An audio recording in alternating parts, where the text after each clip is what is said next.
Gotta put the cans on, dude. Hello everybody, welcome back to the YouTube channel, or welcome to the YouTube channel for the first time. If this is your first time, dude, it's finally fall. It's my favorite time of the year. It's raining all the time. Pumpkin spice lattes are everywhere. Halloween is right around the corner. And of course, this is normally when I break out my 2-week Minecraft period.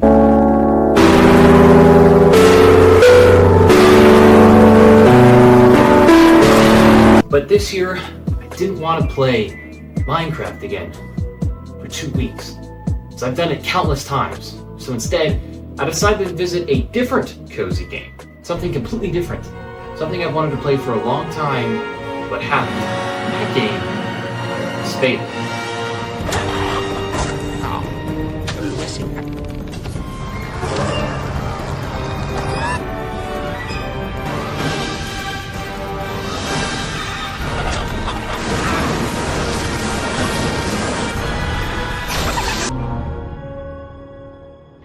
It's a single-player fantasy RPG that was released back in September 14th, 2004 to wide critical acclaim.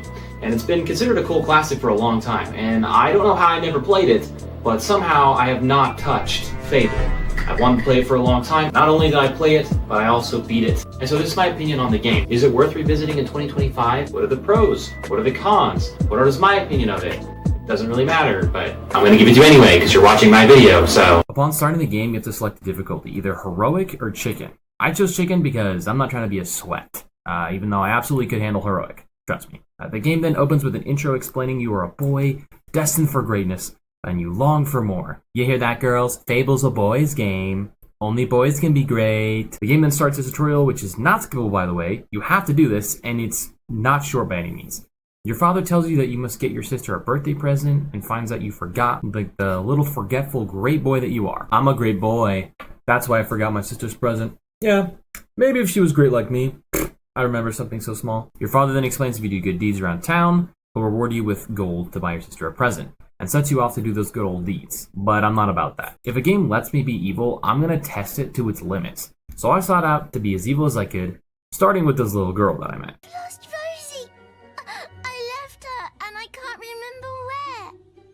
Okay.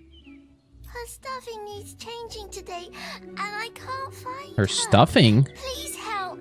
What is she talking about? She's a lovely little furry bear with a blue patch on her back. Okay. I then stumbled across a man who seemed to be up to devious acts of mischief. Come here, my little pumpkin. Oh, you're so naughty. Hey, yo. What's up, bro? I was just, Lolo. I've never even met this woman. Who is she? He promised to give me a gold piece if I didn't tell anyone he was seeing a woman behind his wife's back. I agreed for the time being, but I had more plans for this guy in the future. Making my way across town, I found a bully who was hitting the little boy, and the game just like lets you hit the little boy instead. So I had to test it for science purposes, okay? Like, don't judge me. You can beat up this little kid? Have you cleaned my mum's car for me yet? That's crazy. Bro, what is this game? Wrong. First this boy was being nasty to me, and now you're hitting me too. However, this did reward me the teddy bear that I was looking for, so job well done, I guess. But also, hey man, that's insane. The game just lets you hit a child in the tutorial. They just don't make games like this anymore, do they? The final villager I spoke with asked me to watch some crates in his barns while he relieved himself. Answer a call of nature.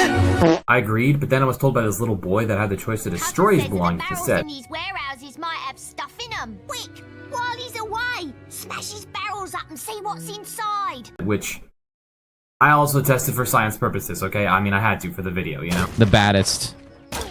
The baddest of deeds. There's nothing even in here. Keep punching the beer getting machine.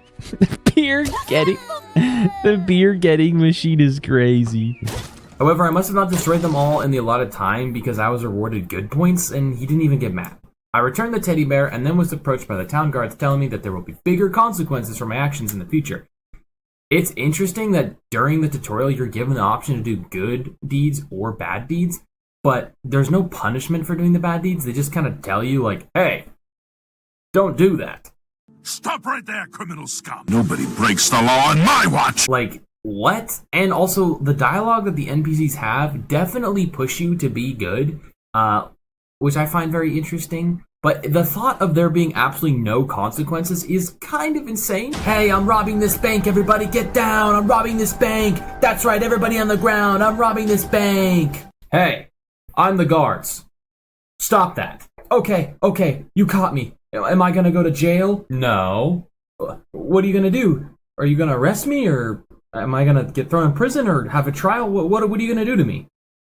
Tell you not to do that. Stop robbing this bank. Stop robbing this bank.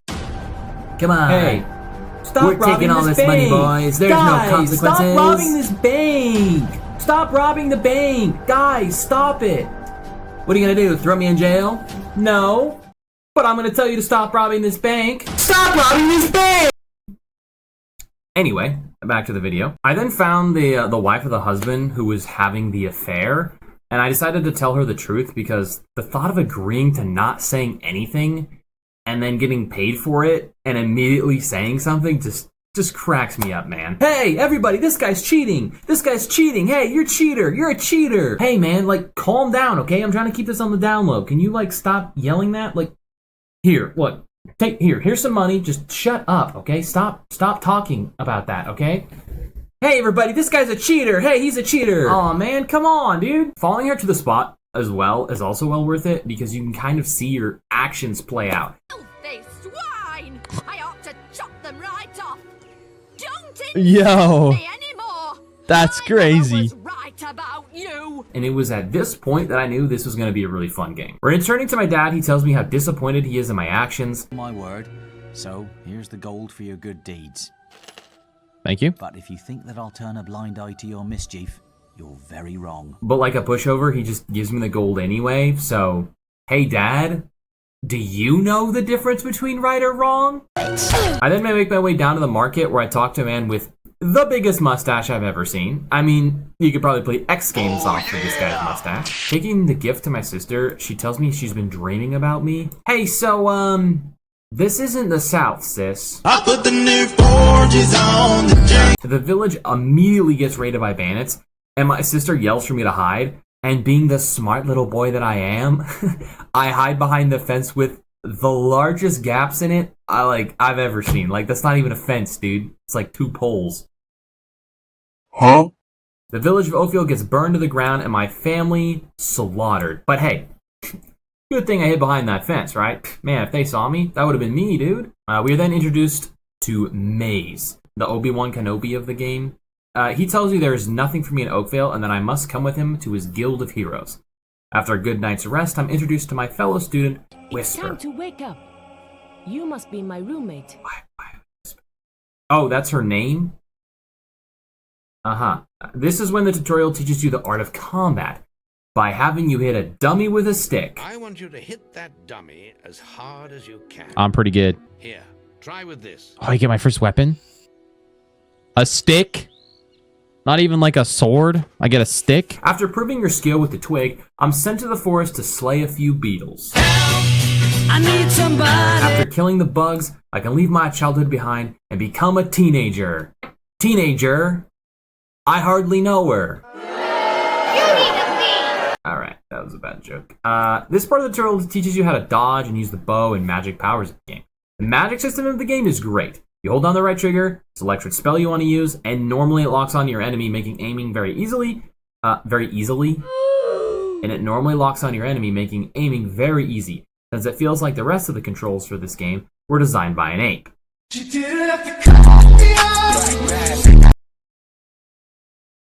Harambe, is that you?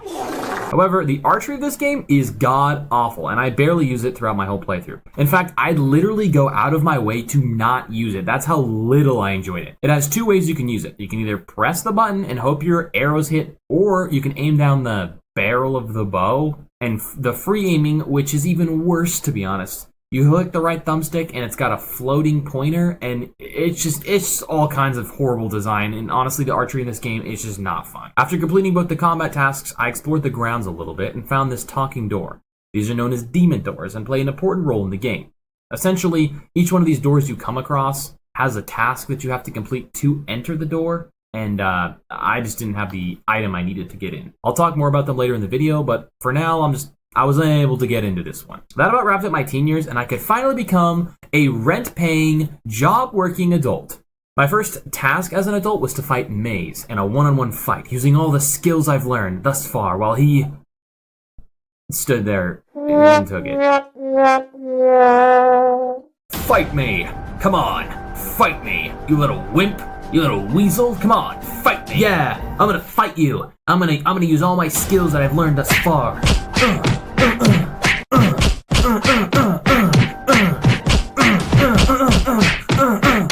Come on, fight me! Come on, fight me! After defeating Maze in combat, if that's what we want to call it, I graduated from Heroes Guild and was set forth to do good or evil deeds in its name. Deeds that will bring you the gratitude of thousands. I'm then told that there is a queen bee terrorizing a nearby town, and I've been sent to deal with it. What's up, queen bee? Let me be your king bee. Was that too forward? Sorry, let me start from the beginning. Okay, that was a horrible joke. I'm sorry. These boss fights are interesting because each boss needs to be handled differently to beat them. Get it? Because it's like B and beat. It's like beat them. Okay, never mind. That was a bad joke too. Some bosses are weak to magic, or the bow, or the sword, or running around them because they're too slow to catch up. Hey man, you should be trying harder in this fight. I should be trying harder with these jokes. Stop it. Get some help. Defeating the bee rewards you with its stinky gross head. Here you go. Stinky gross bee head for defeating it. There's your reward.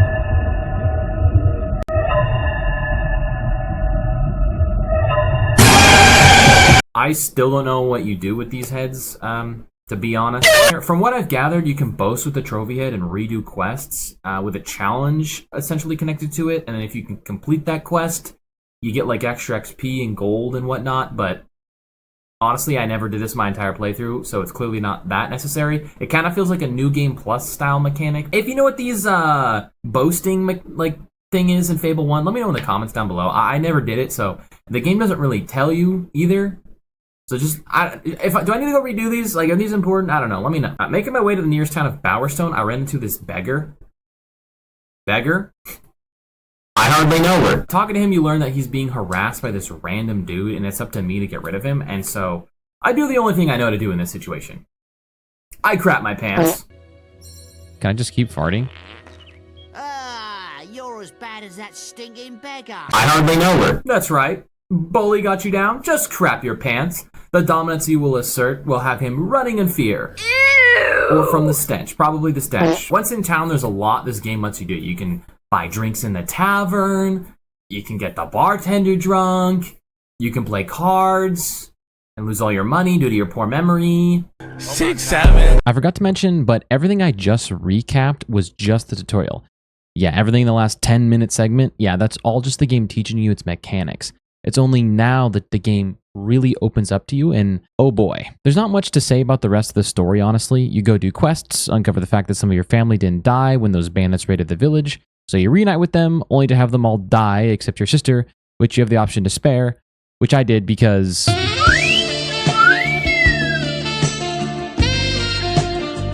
So then you're left to kill the big bad guy who's been making your life miserable. But he returns, and you have to defeat his evil spirit, which is personified in this dragon avatar. But to get to him, you have to sacrifice 3 souls to open the gate. Now his soul mask is in your hands.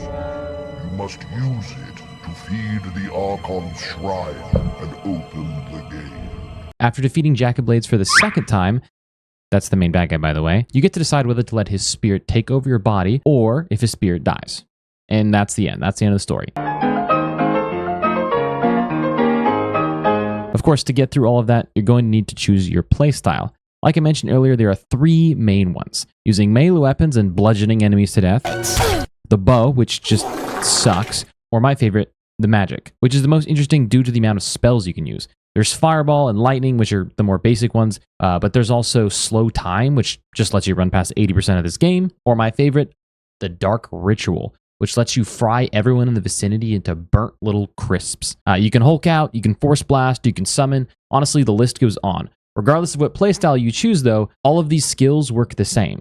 You use the corresponding abilities and gain XP for those skills, which you can then spend at the Guild of Heroes to make your heroes stronger. This is interesting because your stats directly affect your appearance. Dump all your XP into strength, and you're going to look like you live off pre-workout and bang energy drinks. But that's not all. The more you level up, the more you age, meaning you also get old and wrinkly.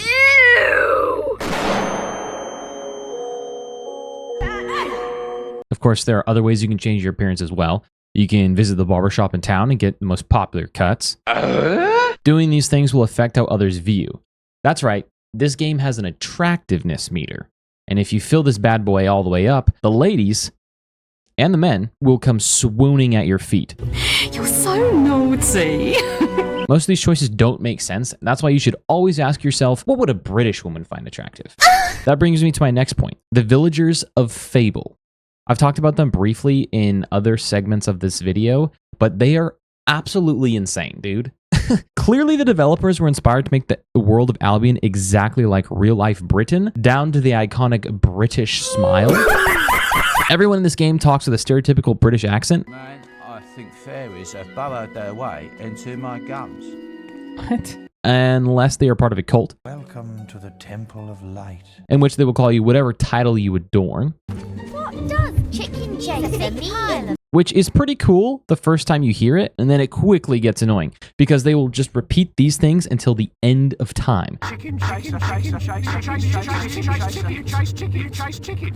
But thankfully, there are many methods to take your anger out on them. Aside from talking strange, these villagers act strange as well. Merchants will sell their entire stock of goods and then panic when they have no product to sell. When a villager dies, they will have to sell their house to pay for funeral costs. That means, theoretically, you could kill off an entire village, buy up all of the houses, wait a few days for the village to repopulate with their descendants, and then rent the houses to all of these villagers, and they will be forced to pay you for eternity, being none the wiser that you are the reason they're in this situation. Aside from annoying the villagers or abusing them to manipulate the economy, there are other activities you can do, such as digging up buried treasure, playing various mini games. The silver medal position, a center left scores you 50. Or fishing, which they should really just call Carpal Tunnel Simulator, because this minigame is going to have you mashing the A button on your controller so intensely that it's going to result in your wrist developing arthritis, dude. My favorite side activity to do was the demon doors. Yeah, remember this thing earlier in the video? Yeah, these guys hold ancient treasure just waiting to be looted. All you have to do is answer their riddle or perform their little active requirement, which include, but are not limited to, eating until you are considered obese, giving gifts of affections until the door falls in love with you, perform an evil act such as consuming a farm's worth of chicks, shoot an arrow at its face, spell out the word hits, which can also be very easily mistaken for shit, S-H-I-T. or have sex 10 times or more. And of course, there's so many more different requirements from these doors. Honestly, all of these were very entertaining and give a unique reward for doing them, making them my favorite part of the game. So, in conclusion, should you play Fable with all its weird, janky controls and odd, humorous characters and locations? Yes. I think you should. If you've never played Fable, I highly recommend anyone who's interested to give it a try. You can pick it up for just a few dollars these days. And for that price, honestly, it's a steal. I played about 20 hours of this game and haven't seen probably half of what this game has to offer. So if you're worried about there being a lack of content, I assure you, there's plenty. I'm going to give Fable a 6 out of 6 because that's how many wives you can have at one time in this game. Thank you everybody for watching. If you stuck around this far, thank you so much. It really means a lot to me. Consider subscribing and leaving a comment on what your favorite thing about Fable is. Honestly, this game has so much more that I didn't get a chance to cover, but this video is already running pretty long, and I don't want to waste any more of your time. So consider checking out Fable for yourself, as there's still so many secrets out there to be enjoyed. If you like this content and you want to watch more of me or see my face more often, I am live on Twitch every Tuesday and Thursday, 4:08 p.m. Pacific Standard Time. Thank you everybody for watching. I'll see you next time. Bye-bye.